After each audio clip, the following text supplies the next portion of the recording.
Anywho, so now we've got this gate open. It might have always been open. I never really checked, actually.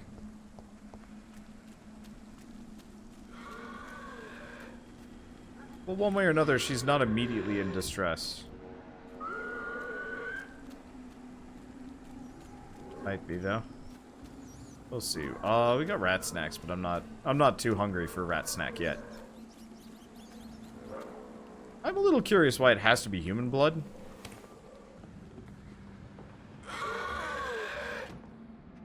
And we've got this guy right there. Which either makes this really easy or real freaking hard. Oh, this is a blinker. Not the screamer.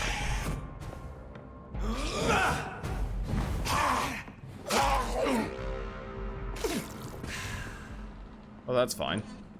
Common trigger parts, lead sticks. Yeah, whatever she has to say to her husband, either she knows more about the undead than she's letting on, or she is one crazy pants widow. I mean, I guess death does do weird things to people, but like, man. Ooh, hello.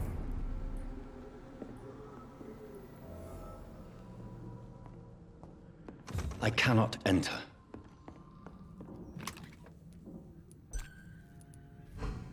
New hideout unlocked. Where? What are you doing? Where? What? No, go in here. Where are we? Oh, we're all the way up here. Huh. Which means there's actually a lower area that we can get to as well. But the door doesn't unlock. I'm gonna warp to the other side. Yeah, there's something down there. I don't know if I'm gonna... I don't think I'm gonna be able to get to it from here. At the very least.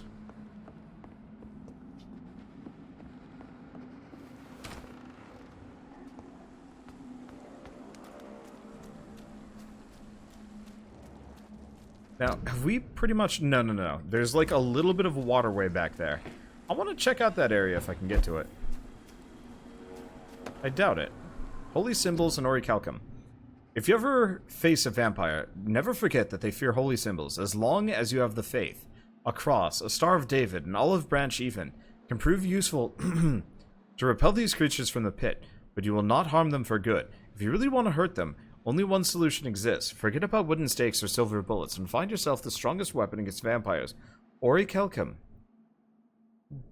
Do you think it's a coincidence that orichalcum was common in Atlantis?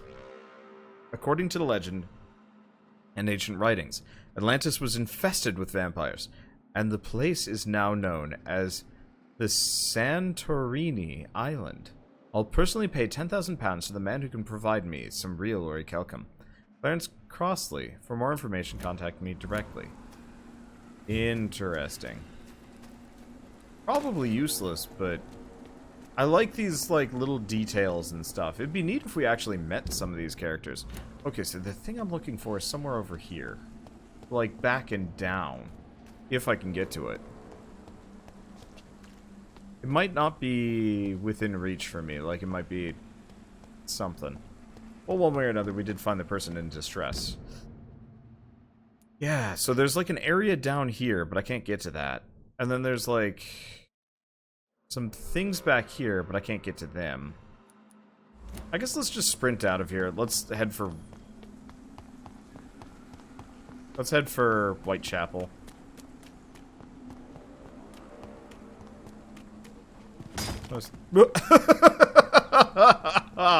Holy crap! Turns out paper mache architecture was popular in the early 19th, I guess, 20th century.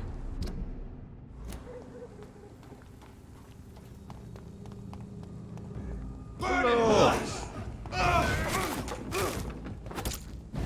I took some damage earlier. I didn't realize. Fight for this! Will I?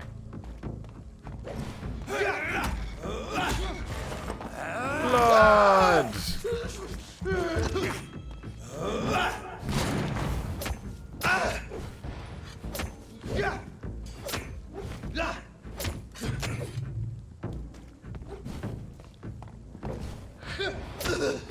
Wow. Flawless. Oh, damn. getting a little bit better at this game, mostly.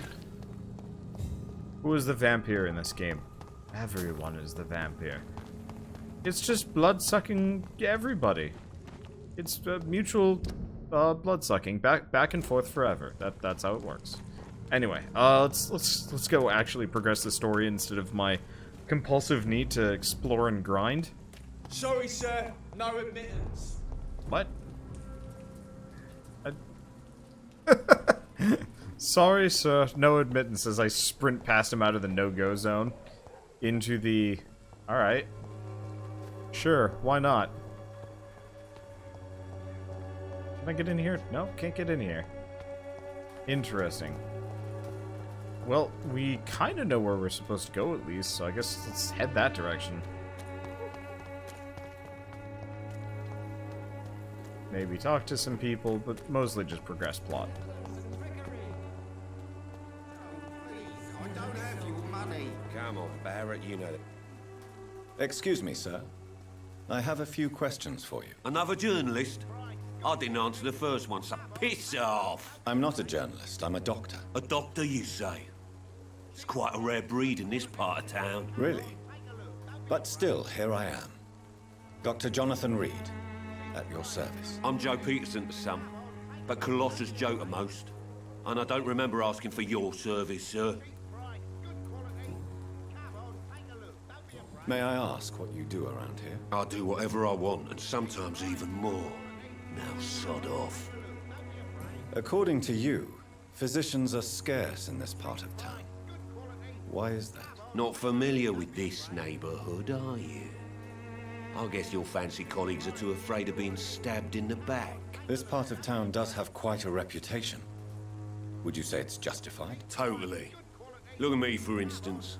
I always look my opponent in the eye before knocking him out. How did you become the local bully everyone is afraid of, Joe? There's no pride in roughing up poor bastards. But this is the only job I've found. And it pays well, too. A job? So you're racketeering for someone else? I got enlisted by the Wet Boot Boys, a gang from the docks. I'm their muscle for their dirty work.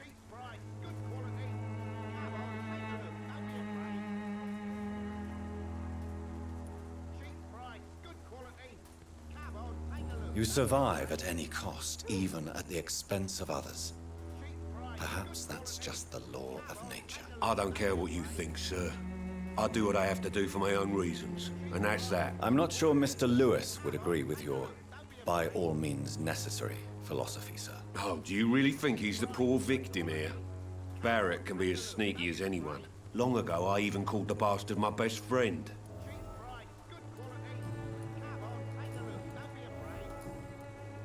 Have you heard of a nurse named Dorothy Crane? She's a colleague of mine, and is supposed to live around here. Dorothy Crane? Yeah, I know her. One of the few good souls who dare to help the sick around here. Could you please tell me more about her? She's a nice girl. Tries to help the migrants. I offered to give her a hand, but she said my reputation would attract too much attention. Goodbye, Mr. Peterson. Come on, take a look. Don't be afraid. Cheap price, good quality. It is interesting that none of these characters ever get attacked. Ever. How do we even figure out this is over here? I don't know, actually. What? What do you want? Leave me alone. Good evening, sir. I'm Dr. Reid. I'm looking for Nurse Dorothy Crane. There is no Dorothy Crane here. Now goodbye. I'm afraid this medical leaflet says the opposite, sir. Really? Well, I'm afraid I'm going to close this door right now. Go bother someone else, Mr. Doctor. To enter that house, I must discover who this man really is. Maybe I could start by observing what he's up to. Oh, he's got bronchitis.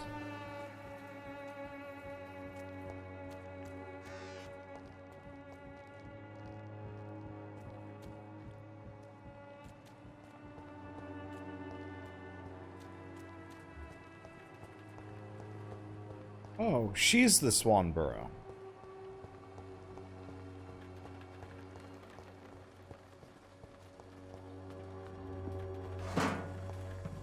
I think I'm just gonna end up going nowhere of any use.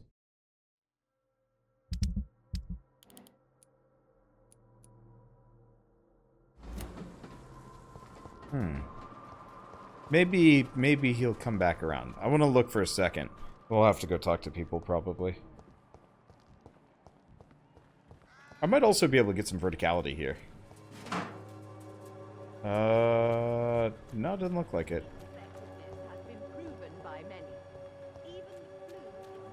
Okay.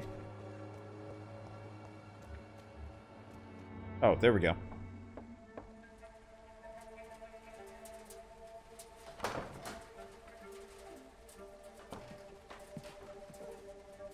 A strange man was at the door with a pass for our medical facility. I refused him entry.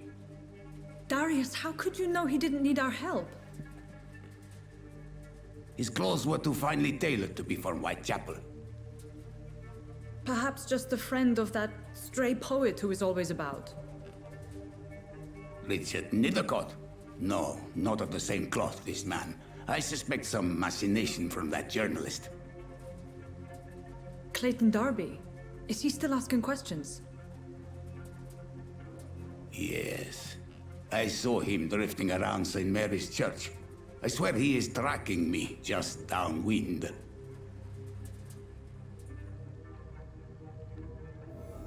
I do like these moments where it's just like... I must talk to that journalist or the poet. They must know about Darius. Nearby the church they just mentioned. Like... Oh, we're going the wrong way. It's gonna just hang a right? Interesting, there's a whole area back here. Alright, screw it, I'm getting lost for a second. The investigation sections are rather compelling. Probably the most interesting part of this game. Now this is another screen. Well,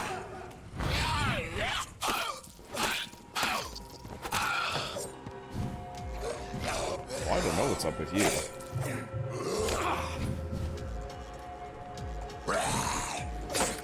They might just be kind of regular.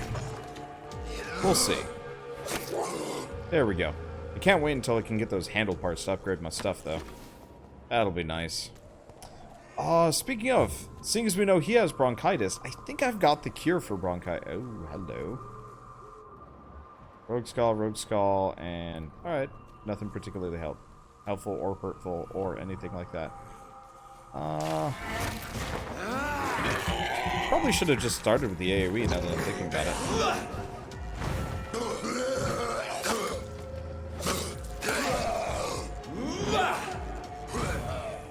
Wow, there they go. Same falling animation, too. Oh, hey, door. Nothing I can do with said door, though. In, though. Got a box of pills. I wonder if I can actually, I've been collecting so much junk. I should probably actually figure out if any of it has any use. Oh, hi. This place seems, skeezel. Ooh! Used hatchet. Fun stuff. Admittedly, I'm afraid to switch weapons around too much. I like high attack speed weapons and blood.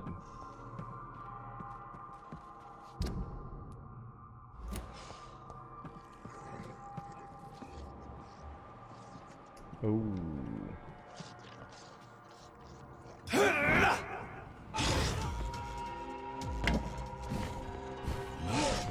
Okay, well we know how to fight these guys, so I'm not too worried. We fought one that was 6 levels higher. They are the definition of Toro.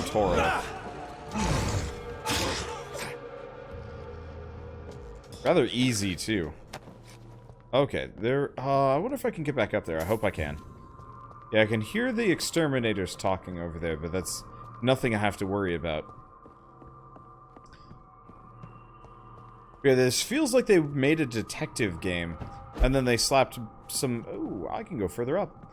They slapped some Bloodborne-y combat up onto it, which honestly, like, the combat isn't terrible. This could be the box Lewis thought he lost. There's a letter inside.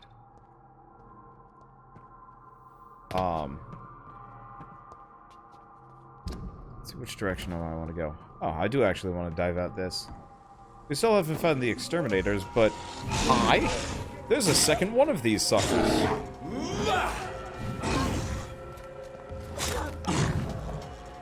I should have been paying attention.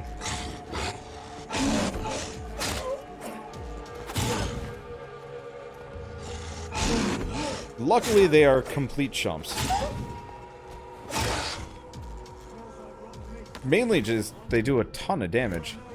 So it looks like they're on the other side. Okay. Huh. Well, that was a surprise. Is there anything else down here? No, it looks like it's like totally devoid. Just... Oh. Trash can, I guess. Ours. Can't do anything. Alright, yeah, just surprise little boss fight. Oh, we've already done... Did I check this? Well, I didn't check it, but it's one of the ones that I can't check. Gonna be super werewolves. Just know it. Yeah, probably, yeah. And it's going to suck. But... Oh.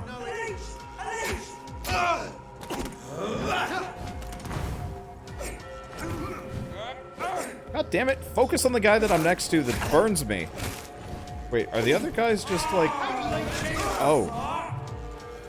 It's mine! Oh, mine, vermin!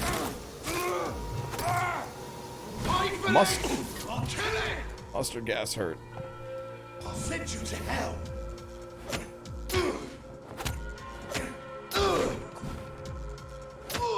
Mustard gas hurts. But it does not hurt me for long. That's nice. And yeah, that was a new enemy type. I was complaining about lack of enemy variety, but we are experiencing enemy variety here and there. It just takes a while. Okay. So is that the extent... Whoop, I don't know where that's going. I think there might be a little bit more back here. I'm gonna quickly double check. Just in case. Homeless shelter, things. We already found a weapon. I'm sure there's more weapons that I've missed. Yeah, I walked out this way. Alright. Unless there's something hidden back in here? No, this is the way I came. Okay, well, that's fine.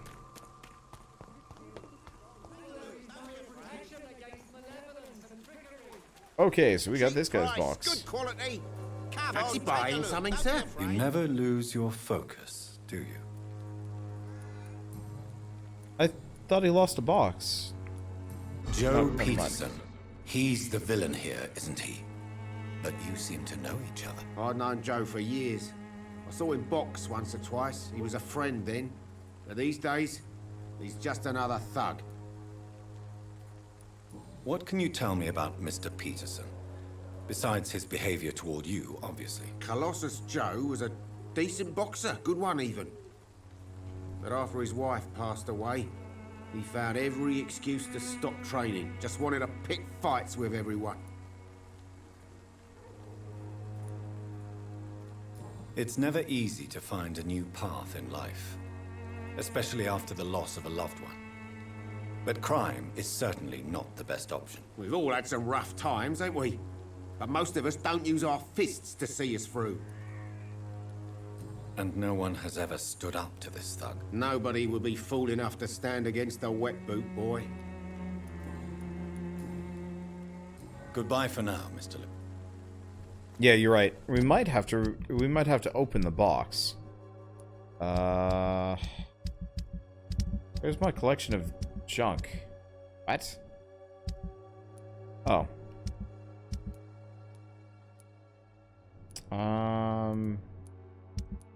This one. Small box. Few trinkets and a letter. Barrett, there's no easy way to say it, so I'm going to be blunt. We can't keep on like this. At least, I can't keep on like this. If Joe ever finds out about us, about his wife and his best friend, it will crush him. And then he will kill you. We had some good time together, but let's face it, I'm never going to be your Jane Lewis. You know it, and I know it too. So I'm ending this. Right here, right now. If you agree with my decision, I'm sure we'll find a way to be happy again. You, Joe, and me in time. And then The most important part of our story will have been preserved. Until that day, I wish you'd forgive me. Goodbye for now, Jane Peterson.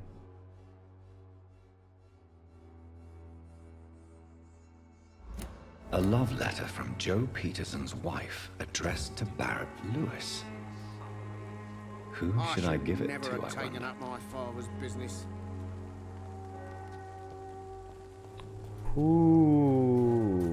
Ooh. Ooh, boy. Who's over here? Soon the Oh, time will this is the come. poet. Forgive my interruption. Do not apologize, Or my maybe son. not. Father Tobias Whitaker is always happy to teach mortals about the incoming Armageddon. I am Dr. Jonathan Reid, and I just have a few questions. A scientist? You are much more lost than I thought, my son. Well, I've already lost interest talking to this character.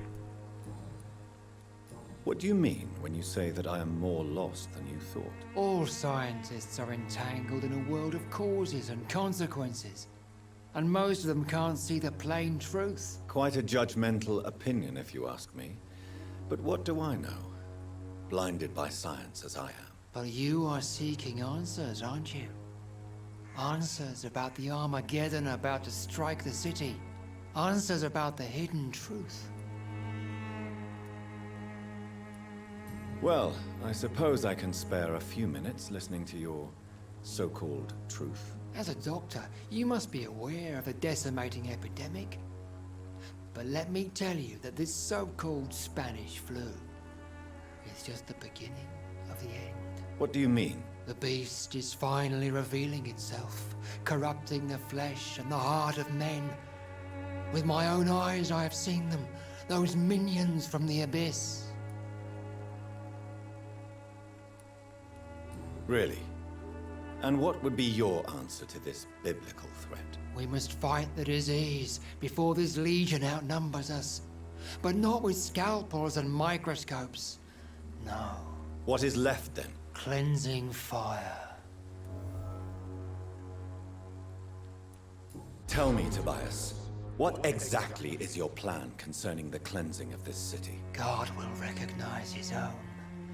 More than once this city has risen from the ashes, hardened and purified by the flames.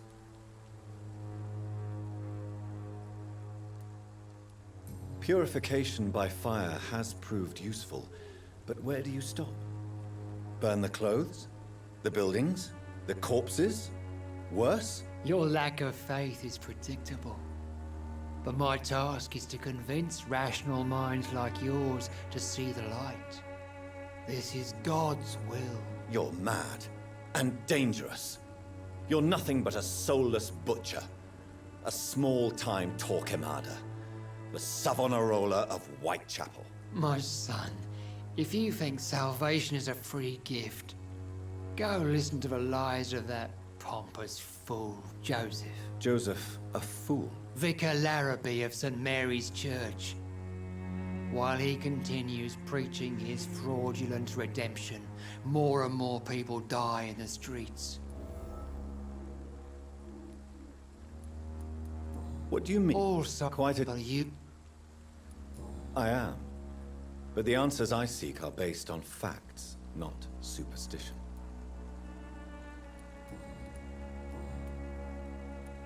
Have you any friends? Any family left in these terrible times? No.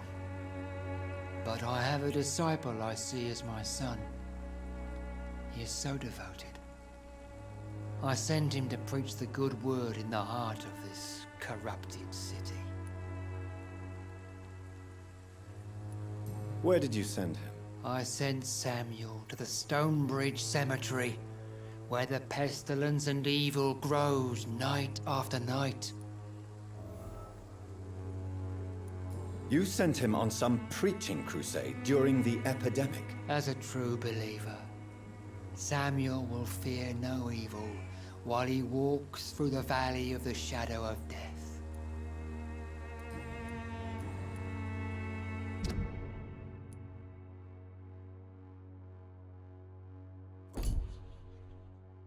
Huh. Holy shit. A lot of these guys are sick. Fatigue. Cold. Bronchitis. Migraine. Fatigue. So we're gonna need to go make some drugs. I have heard enough for tonight. Goodbye. That guy is dangerous. Not a good way. Like, as in the, we'll kill people because he thinks it's a good idea to do so, and then feel totally justified in doing so kind of way. Ugh. Good evening, Doctor. Can I help you? I heard you're investigating an underground medical dispensary in Whitechapel. What do you know about it? Not much, I'm afraid. They are wary of strangers, and I'm not really an acquaintance of theirs. Why do you care? I'm a doctor, Mr. Darby.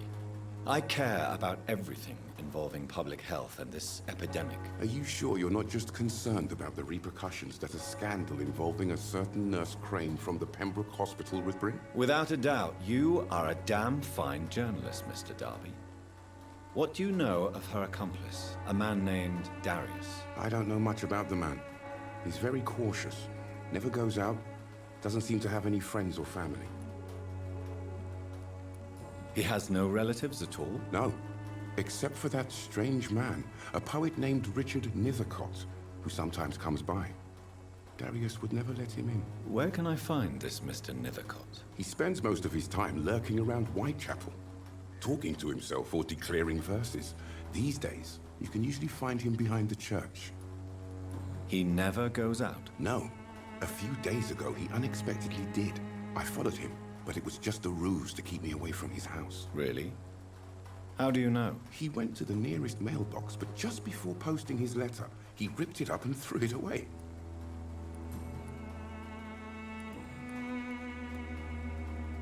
Christina Popper claims she sells her body because she can't find any other work. Do you believe her? Of course I do. Her story is exactly what I want my readers to understand. We live in an intolerant and divided nation. Do you think things will ever change, Mr. Darby? I believe the situation can only improve.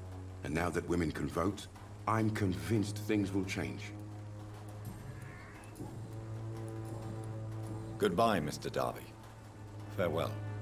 You know, this is not a topic that I broach often, but I actually have no idea about the racial treatment of, like, well, African immigrants or otherwise in the UK. It's a huge problem in the US even until today. But, like, you know, this game's set in 1918. I actually have no idea what racial stances were even then. I mean, obviously, the racial tensions are not exactly calm or solved at this point on either side. Looking for her? Oh, find the mailbox. Is there a mailbox around here? You're British and you don't know yourself. I'd love to actually know that, just because it would be interesting. It's not great. Huh. Okay, because yeah, I'm glad that they included him. Same thing with the other guy, whose name I just don't remember. I don't remember anybody's name. Okay, who am I supposed to... I'm supposed to find a mailbox in this area. Oh, this one, probably. Darius Petrescu's letter. My dearest, my most beloved children, I'm so sorry. You have not heard from me in a few months. The situation in London has been difficult. I know it may sound selfish and silly when you, my children, are still living in a country consumed by war. But there's also a war going on here in England. A war against poverty and against injustice. This is a war I intend to fight despite my advanced years. This is why I am writing to you today. I won't be coming back to Romania. That probably means I won't see you again before I die. Don't be sad, my darlings. You are grown up now. You have children of your own. You know the sacrifice we sometimes must accept to make the world a better place. This is one I must make now. To feel useful one more time. I wish you a long and happy life. Kiss my grandchildren for me. And remember that your father loves you all the way from this cold, damp country. I'm as ever your loving father, Darius Petrescu. The content of Darius' letter to his children could give me more leverage to enter. So it's not great. It's locked. Citizens were put in the front lines of World War One. Ugh. Ooh, that's not a good place to be, ever. I know we've got some war memorials specifically to African-American regiments from World War I and II in Boston. They're fairly respectful, but I don't know. What if the world would be a better place if we... Oh, I hate him. What if the world would be a better place if we actually were, like, much more upfront about these things and why it's bad from a younger age? Because, like, straight up, I never learned about it in school. I only know about it because... Hello. I only know about these things because of video games and other media that doesn't feel so restrained.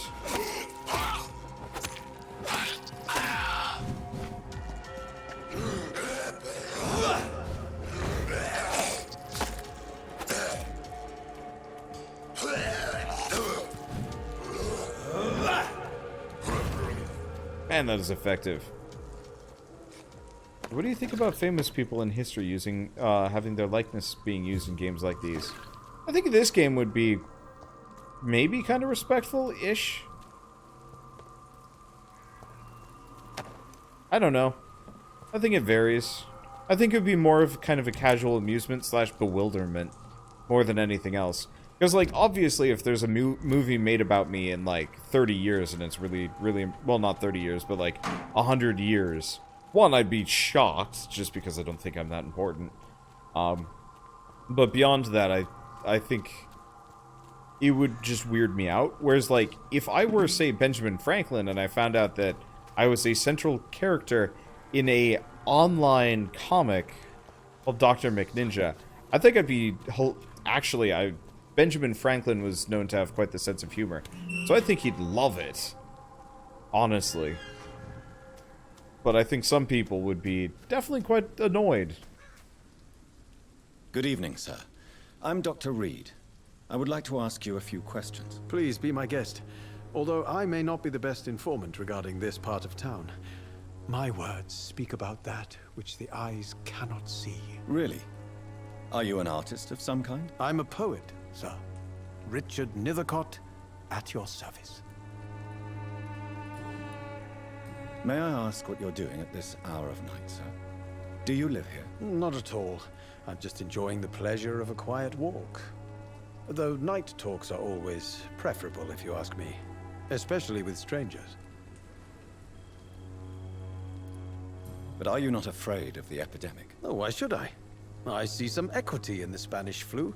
No flesh should be saved, say the scriptures. Good or evil, rich or poor, all are equal in the eyes of the flu.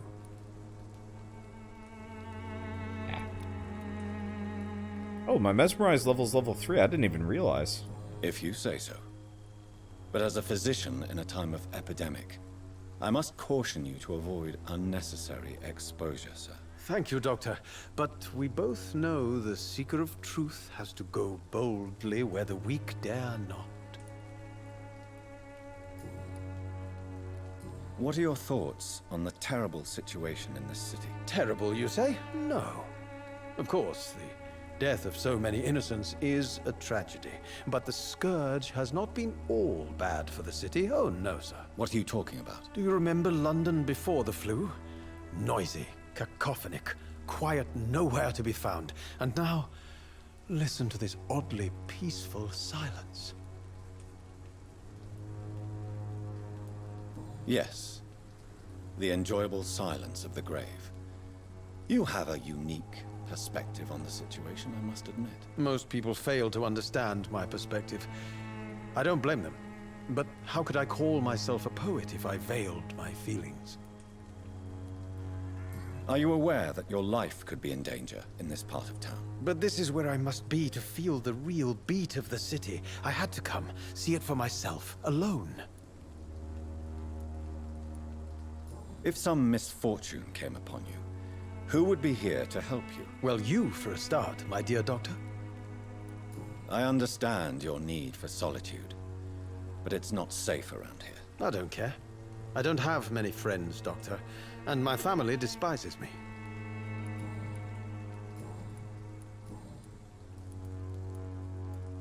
Tell me, Mr. Nethercott, why seek inspiration in Whitechapel?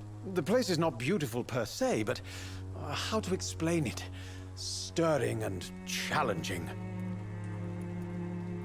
In what way, exactly? The struggle by gaslight, the barren smiles, and the arid hunger under the rain. If you say so. Such vibrant antagonism and vivid paradox. The stripped humanity raged across each street. Vivid, of course, yes. And what about the poignant distress? Oh yes, the poignant distress. You see what I mean, don't you? That's what I want to write about, and that's what Whitechapel is made of. Do you not think it a little morbid? On the contrary, sir. Whitechapel is full of life, full of beauty. Just like my dear muse, the wonderful Camellia. What can you tell me about Camellia? Not much. And that's the beauty of it. She can't speak, you know. She's a locked mystery who exhales kindness and sweetness. And have you ever tried to learn more about her? Where she lives, how she survives, whom she may know? Maybe I prefer she remains an enigma. Reality can be so dull, don't you think? Perhaps you're just afraid to find out the truth about your muse. One day, perhaps, I'll ask her to come with me. But will she still be my wild flower of Whitechapel if she moves uptown? Did you know the mute florist is a member of a secret society? No, I didn't. But I thank you for this information, sir. For it only enriches the mystery surrounding the precious Camellia. Are you not curious? Is there not more you wish to know? That girl has not an ounce of malice in her. Whatever she may be hiding, it's certain to be for the benefit of most, if not all. I fear you are a hopeless romantic, Mr. Nethercott. Guilty as charged, Dr. Reid.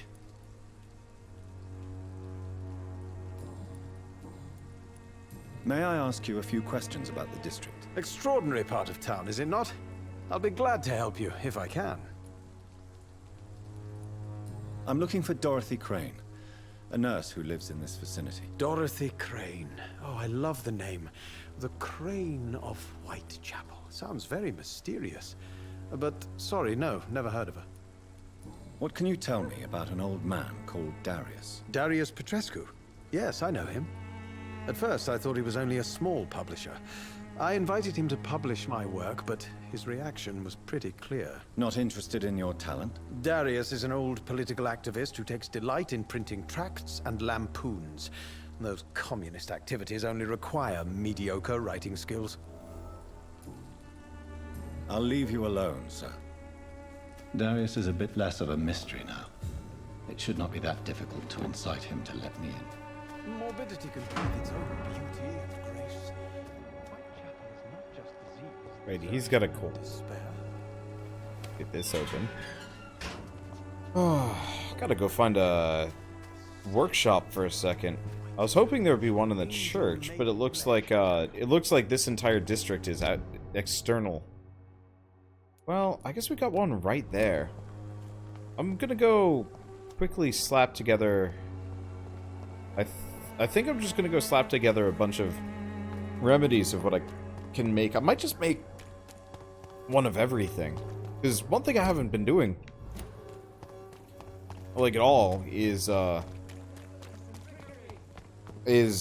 giving medicine to people, and that's one of the things I have to do before I can just like rest, I guess.